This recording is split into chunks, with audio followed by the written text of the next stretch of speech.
mund njëre kundër jush dhe kundër vetes. Dhe si mund t'jenë gazetat e Greqisë aleatët tuaj në mbrojtjen e mjedisit Shqipërisë. Pyeteni veten, si ndodh kjo? Gazetat greke, që janë mbushur sot gjitha, me kauzën tuaj, ka diçka këtu që nuk shkon? Apo u gjet tradhtari, u gjet shitësja dheut, u gjet i korruptuari, dhe ai është kryeministri juaj.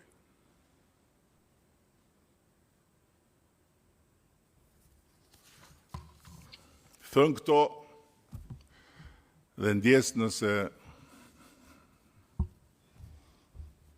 jam shumë i drejt për drejt dhe mbase edhe emocional, por kjo është ndjesia ime. Se për mua këto janë ditë shumë të habitshme.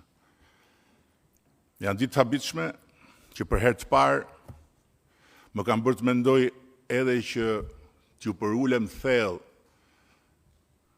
për nderin e madh që më keni bërë dhe t'ju kërkoj ndjes për t'ikur në katun dhe për t'ju lënë në duart që do zgjidhni vetë pastaj për të mbrojtur Shqipërinë nga të huajt. Por kam zgjedhur të bëj atë që kam bërë gjithmonë. T'ju udhëheq drejt asaj Shqipërie që e dua po aq sa ju dhe e dua po ashtu siç e doni ju. Dhe t'ju udhëheq për ta përmbyllur këtë që kemi nisur bashkarisht, fal votës tuaj, me cilën ja kemi ngritur kokën çdo shqiptari kudo ku është, me cilën i kemi dhënë vlerën që ka flamurit ton në sytë të huajve, dhe me të cilën unë dua ta bëjmë Shqipërinë vendin që të ketë destinacionin më për të pasur zili në mesdheun e sotëm. Dhe ky projekt është pjesë e kësaj përpjekje. Tani,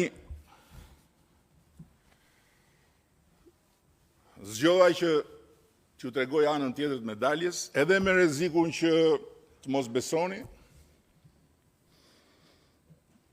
dhe po aq hapur dhe sinqerisht sa që thash, çfarë ju thash deri tani. Vllazërisht, kur un kam hyrë në atë zyrë, kam thënë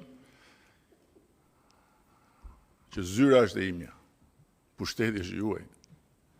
Dhe nuk kam premtuar që s'do bëj gabime, as që nuk do bëjmë gabime, po kam premtuar vetëm një gjë, që nuk do ju tradhtoj kurrë. Nuk është vendi këtu për t'ja shpjeguar gjitha arsyet